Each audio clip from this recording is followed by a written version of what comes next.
Hi guys, luto po ako ng adobo. Adobong buto-buto siya guys. Ay, ito po ang aking laging niluluto kasi mabilis lang siya guys. Kasi pagod na ako.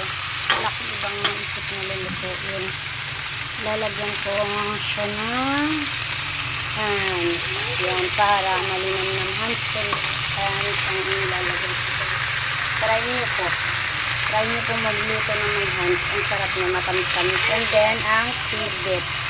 My favorite tidbit. Yan guys. Yung manunuot talaga dyan ang last. Yan siya guys. Papalambutin pa natin yan. Buto-buto.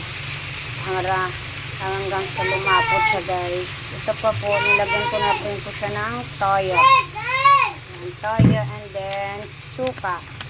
Konting suka lang siya guys. Para medyo siya may pag-asim-asim. Maasim-asim siya. And then, lalagyan na rin natin siya guys ng pamintang durog. Mas more on madaming paminta siya guys. Para lasa mo yung lasa ng paminta. And then, ito. Yan. Yan na po ang aking sikreto ha. Nilagay ko na. Pinapakita ko na sa inyo guys. Ayan po, asukal. Para mas matamis pa siya. Mas medyo matamis kasi guys. Matamis po talaga ako magtintog sa aking luto. At saka medyo